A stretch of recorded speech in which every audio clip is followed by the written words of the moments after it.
দফা, জীবনে একবার নয় 100 বার জীবন দিতে পারি, কিন্তু রাসূলের বেয়াদব দুশমনদের সঙ্গে আমরা কোনোদিন হাসি মুখে কথা বলতে পারবো না। বাংলাদেশে এই সালাফিদের দালাল যারা, তারা বাংলাদেশে মাদ্রাসার নাম দিয়ে লম্বা দাড়ি লম্বা জামা, তাদের আমল আমাদের থেকে অনেক বেশি হতে পারে, কিন্তু আল্লাহর নবী বলেছেন তাদের ভিতরে যে জন্ডিস হয়েছে ইমানে, সেই জন্ডিসের নাক দিয়ে আমি নবীর খুশবু তারা পায় না। তাদের কাছে সব বেদাত ভালো লাগে, কোরআন শরীফ বেদাত, মসজিদ বেদাত, ইমাম বেদাত, হাদিস বেদাত, মাদ্রাসা বেদাত, ক্লাস বেদাত, মাদ্রাসা বোর্ড বেদাত।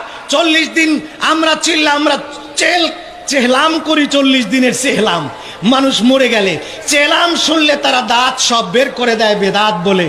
আর তোমরা 40 দিন শিডিউল করে যখন গাট্টি নিয়ে বাইরে হয়ে যাও, এইটা কোন বেদাত? কোরআন হাদিসের কোন জায়গায় 40 দিন আল্লাহ দিন মাথায় করে নিয়ে ঘুরতে হবে, সিয়াসত্তার হাদিস এবং কোরআনের কোন আয়াতে থাকলে 40 দিনে 40 লক্ষ টাকা পুরস্কার। চলে আসো দেখি কোথায় বের করো। একটা জায়গাতেও নাই, যেটা হাদিস কোরআনে কোনো জায়গায় নাই। সেই চিল্লা বেদাত হয় না।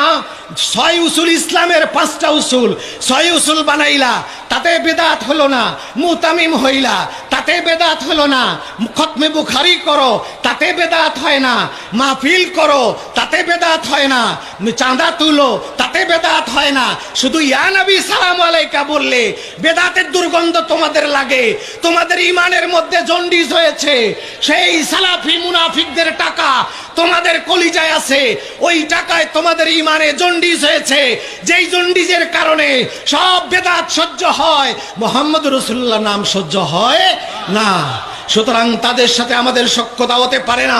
হিন্দুর জন্য হেদায়েতের দরজা খোলা আছে, কাফেরের জন্য হেদায়েতের দরজা খোলা আছে, ইহুদির জন্য হেদায়েতের দরজা খোলা আছে। তাদেরকে হাসি মুখে আমরা কথা বলতে পারি, আশা করতে পারি তারা হেদায়েত হবে। কিন্তু গোলাম যারা গুস্তাকে মুস্তাফা নবী পাকের সঙ্গে যারা একবার বেয়াদবি করেছে, আল্লাহ তাদের হেদায়েতের দরজা কপাট কিয়ামত পর্যন্ত বন্ধ করে দিয়েছেন। তারা কোনোদিন হেদায়েত হতে পারে না। আজ পর্যন্ত কোন মুনাফিকের ইতিহাস নাই যে মুনাফিক হেদায়েত হয়েছে, তওবা করেছে। সকল মুনাফিক গৌরবের সাথে জাহান্নামে গিয়েছে।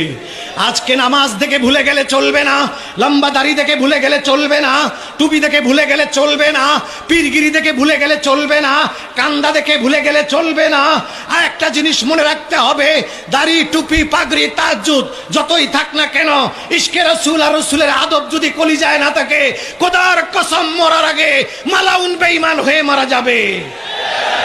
আর যেই ব্যক্তির কলিজায় হুব্বে রাসূল আছে, যেই ব্যক্তির কলিজায় নবী পাকের আদব আছে, আজকে সে মদখোর থাকতে পারে, আজকে সে পাপাচার থাকতে পারে, কিন্তু আল্লাহর নবীর বদৌলতে, নবীর ইশকের বদৌলতে মৃত্যুর আগে আল্লাহ তাকে জান্নাতি বানাইয়া কবরে নেবেন। লক্ষ লক্ষ প্রমাণ পৃথিবীতে রয়ে। এ যাবত প্রায় 3 বছর ধরে আমাকে বহুবার হুমকি দেওয়া হয়েছে, তোমাকে ব্ল্যাক লিস্ট করা হবে, সৌদি আরব যাওয়া বন্ধ করা হবে।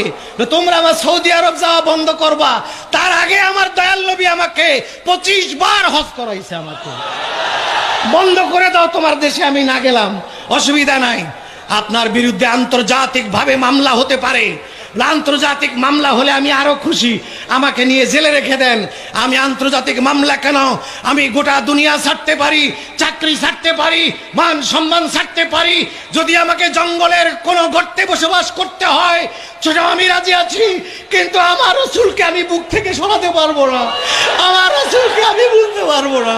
তোমরা যতই যা করো, আমি রাসূলকে বলতে পারবো না।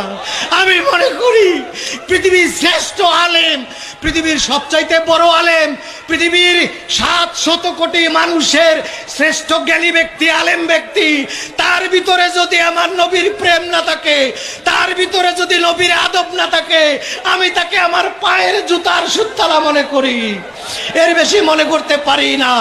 রাস্তার মুচি, রাস্তার চামার, রাস্তার একটা সুইপার যদি তার কলিজায় নবীর প্রেম থাকে, নবীর আদব থাকে, আমি আমার মাথার তাজ থাকে আমি মনে করি। সুতরাং এর ঊর্ধ্বে আমি যেতে পারবো না। সৌদি আরবের দরকার নাই, মক্কার দরকার নাই, মদিনার দরকার নাই, মদিনাওয়ালা মক্কাওয়ালার দরকার আমার। তার কাছে আমি থাকতে চাই। বেহেশতের দরকার নাই, জাহান্নাম থেকে বাঁচতে চাই না। আমি বাঁচতে চাই মরার পরে আমার কবর হবে আমার নবীর কদমের তলে। এটাই আমি প্রত্যেক ইমানদারের কামনা হওয়া উচিত।